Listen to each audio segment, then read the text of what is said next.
Hello my friends.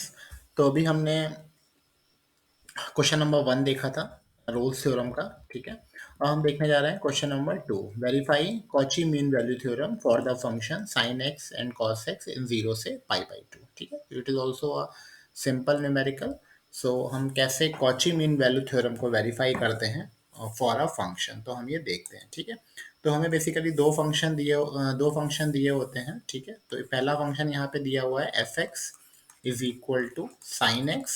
ठीक है, और दूसरा फंक्शन दिया हुआ है हमें जो कि जी एक्स, जिसको हम मान लेते हैं जो है हमारा कॉस एक्स। ठीक है, तो सबसे पहले हमें देखना पड़ता है कि क्या फंक्शन कंटिन्यूअस है। ठीक है, तो फंक्शन जो है एफ एक्स जी एक्स जो है वो कंटिन्यूअस फंक्शन है, क्योंकि साइन एक्स और कॉस एक्स हमारे कैसे हैं, एक कंटिन्यूअस फंक्शन है। फिर हमें देखना होता है क्या फंक्शन डिफरेंशिएबल है, तो हम इसे डिफरेंशिएट करके देख लेते हैं। एफ डैश एक्स कितना हो जाएगा, कॉस एक्स साइन एक्स का डिफरेंशिएशन, और जी डैश एक्स कितना हो जाएगा, ये हो जाएगा माइनस साइन एक्स। ठीक है, तो यानी कि फंक्शन क्या है हमारे, डिफरेंशिएबल भी हैं, दूसरी कंडीशन भी सेटिस्फाई हो रही है।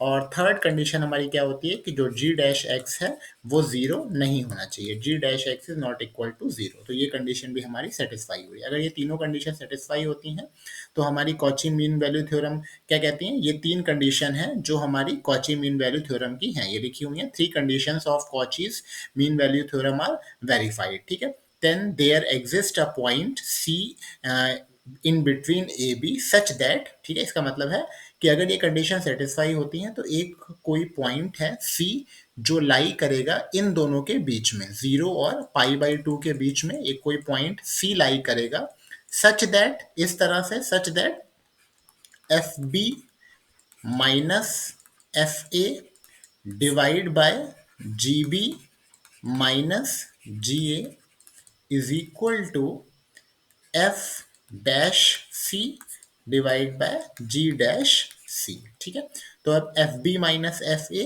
बी यहाँ पे क्या है हमारा पाई बाई 2, और ए क्या है हमारा जीरो। ठीक है, तो ए यहाँ पे मैं लिख दे रहा हूँ, B is equal to pi by 2 और A is equal to zero. ठीक है, तो नाउ एफ बी, ये हमारा एफ है, तो एफ ऑफ बी यानी कि F of pi by 2 sine pi by 2 कितना होता है, 1। ठीक है, और एफ ऑफ ए यानी कि ए हमारा कितना है, जीरो, और साइन जीरो कितना होता है, जीरो। ठीक है, तो ये हो जाएगा divide by g of b, g हमारा ये फंक्शन है।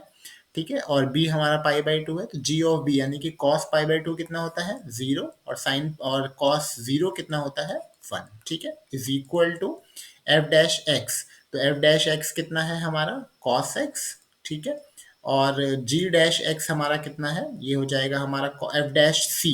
बेसिकली आपको इसको डिफ्रेंशिएट करना है और फिर इसमें यहाँ पे सी की वैल्यू रख देनी है, एफ डैश सी। एफ डैश सी कितना हो जाएगा हमारा, कॉस सी। ठीक है, और जी डैश सी कितना हो जाएगा हमारा, माइनस साइन सी। ठीक है, तो ये हो जाएगा cos c divide by sine c. ठीक है, तो यहाँ पे एक माइनस साइन आएगा। ठीक है, जी के साथ। ठीक है, अब जो आप इस इक्वेशन को सॉल्व करोगे तो इस इक्वेशन का जो सोल्यूशन होगा, ठीक है, मैं उसको अलग से लिख देता हूँ।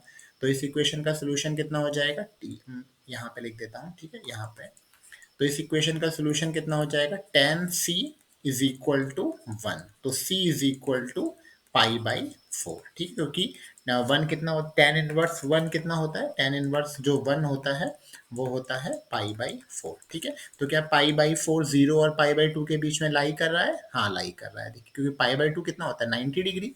ठीक है, और पाई बाई 4 कितना होता है, 45 डिग्री। तो 45 डिग्री जो है वो 0 और 90 के बीच में लाई कर रहा है। तो इसका आंसर क्या हो जाएगा, yes, Cauchy's mean value theorem is verified and the value of C is pi by 4। ठीक है, तो होपफुली आपको ये समझ में आया होगा। तो इस क्वेश्चन के दूसरा पार्ट भी है, state and prove the relationship between beta and gamma function. तो ये एक थ्योरेटिकल क्वेश्चन है, आप इसको, इसका प्रूफ आप अपने आप से देख सकते हैं। ठीक है, अगर आपको नहीं बनता है तो आप मुझे कमेंट कर दीजिएगा, मैं आपको इसको भी बना दूंगा वीडियो। ठीक है, तो हमारे वन फर्स्ट और सेकंड क्वेश्चंस हो गए हैं। अब इसके बाद हम हमारा हो, तो होपफुली आपको ये वाला क्वेश्चन समझ में आया होगा किस तरह से हम कॉची मीन वैल्यू थ्योरम को वेरीफाई करते हैं। लास्ट क्लास में हमने रोल्स थ्योरम को वेरीफाई किया था, वहां पे एफ डैश, वहां पे हम लोग क्या करते हैं, F dash C is equal to zero. ठीक है, तो होपफुली आपको ये दोनों न्यूमेरिकल समझ में आएंगे। इसके बाद मैं नेक्स्ट वीडियो अपलोड करूंगा, उसमें क्वेश्चन नंबर थर्ड जो है इसके दोनों पार्ट्स में अपलोड कर दूंगा। ठीक है, तो होपफुली आपको ये दोनों न्यूमेरिकल समझ में आए होंगे। ठीक है, ठीक है, अगर आपको अच्छा लगा हो तो आप इसको लाइक कर सकते हैं, सब्सक्राइब कर सकते हैं। ठीक है, और अगर आपको कोई डाउट है तो आप कमेंट बॉक्स में कमेंट कर सकते हैं। ठीक है, थैंक यू।